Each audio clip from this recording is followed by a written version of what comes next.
In the summer of 2006, during July, August and September, a monumental engineering project took place on southeast Vancouver Island, British Columbia, to help save a productive fish river. 27 kilometers upstream of the estuary on the Cowichan River, a huge sand and clay bank was eroding, depositing an estimated 28,000 cubic meters of fine silt annually into the river. The fine clay and sand was producing a paving effect downstream, virtually smothering the riverbed. Field studies showed fish egg survival below the bluff had dropped to between 0 and 6%, compared to about 85% above the bluff.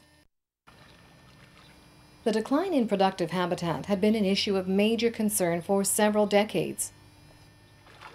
The first proposal to actually treat this site, and try and do something about sediment entering the river at Stoltz, dates back to 1969. And there was a proposal in Victoria by my old colleague Jerry Taylor to come up with some kind of an engineering scheme, probably hard riprap, to deal with sediment entering the river at this point and impacting on fish habitat. However, ocean productivity of salmon in the 70s and 80s remained sustainable. Despite a continued effort by fisheries experts to take action to halt further erosion of the Stoltz Bluff, the situation did not garner the necessary level of support until a few years ago. So it wasn't until the advent of the Cowichan Stewardship Roundtable, believe it or not, about 2 years ago, that we really regained our momentum, I think, as a group. All of the interests in the Cowichan watershed were represented at the table. We also had the benefit of a recovery plan that was produced for the Cowichan Tribe's Treaty Office by LGL Limited that actually ranked the restoration projects that were required to ensure the sustainability of the salmon and steelhead and trout resources in the watershed. And after the provision of conservation flows, which we're dealing with at the basin water forum level now, sediment management was the second ranked priority. $800,000 was raised from a variety of sources to undertake the largest in-stream remediation project ever undertaken on Vancouver Island. The plan was to move the river away from the bluff, preventing it from undercutting the toe of the 800-meter glacial bank. For the duration of the construction project, the Cowichan River Provincial Park was closed to provide access to the bluff. The engineering firm of Curwood Lytle Associates out of Victoria headed the project. We were very concerned about changing the geomorphology of the river and which may result in some changes upstream and downstream.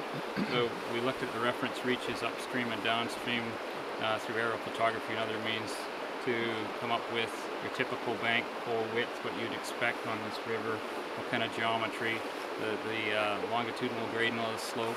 We want to make sure that everything is very close to the rest of the river. And so that's what was designed. We used similar radiuses, similar widths, and with the idea that we'll try and minimize as much as we can the changes to the river from such a large change in the river itself. Part of the planning process included determining the environmental impact the restoration project would have on existing flora and fauna. And so we did a wildlife and vegetation survey of the areas where we were going to be impacting, particularly the point bar on the other side of the river, the access trail as we came in from the campground, as well as any kind of bird species that may have been nesting in the area. So we had to do that analysis, that assessment. The other part then, once we had the approvals and we were starting to do the work within the channel, was to deal with the water diversion issue, the sediment issue, and in fact, what do we do with the fish that are in the stream already? So, as I mentioned at the meeting, we had an extensive, intensive kind of fish salvage program that went on for 2 or 3 days, and then intermittently throughout the project where we moved 35,000 plus fish out of the area and moved them primarily downstream or over to the side channel, which is over to our right over here, on my right anyway. Joel Brothers Contracting of Lake Cowichan enlisted the help of John Walker to act as construction manager. He He explains how they work to minimize the impact of driving heavy equipment on the riverbed. We hauled a bunch of large riprap rock, placed it in the river so we could keep our machines up out of the water as much as possible, crossed the river, stayed on as many sandbars and riverbanks as we could to reach this point.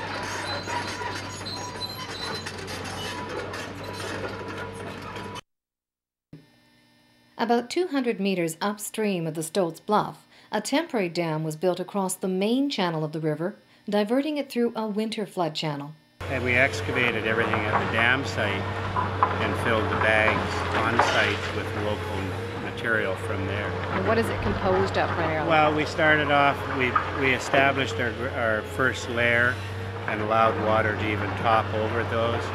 And then we started putting our plastic down the front to try and stop leakage. And then we went up and built another layer. On the far bank, we had to go 5 bags high and we're 5 bags wide at the bottom because we went into a deep hole, and as we raised our level, it took a lot of bags.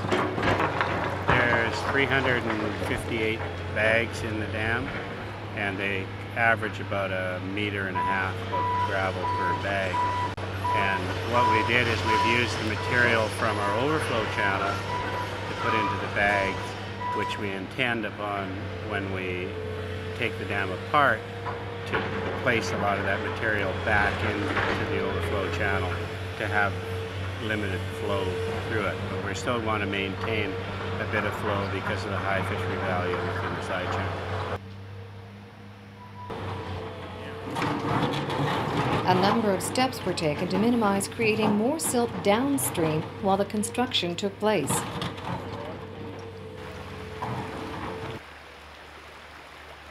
One of the biggest challenges I've had is probably water quality, to maintain that clarity downstream. Got in here with the D8 cap and we were able to move a lot of material very quickly between that and a couple of larger excavators.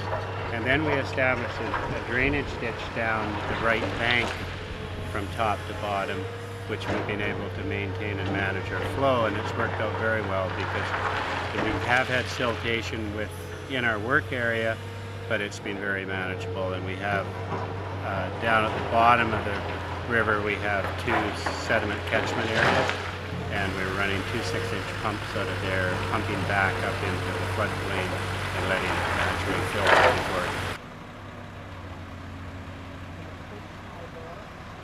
The innovation of the on-site construction crew was applauded by various agencies monitoring the project. It's probably a site that I've never seen before in 34 years in working in fisheries, and I probably won't if I work another 34 years. This is probably one of the largest in-stream construction projects to benefit fish habitat ever undertaken in BC, at least in recent memory.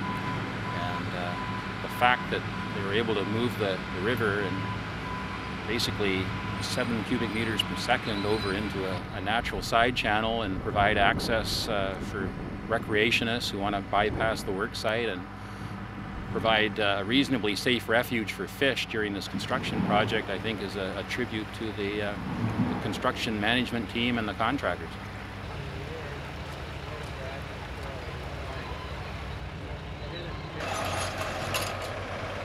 With the riverbed primarily dry, construction got underway on a berm that spanned the entire length below the bluff.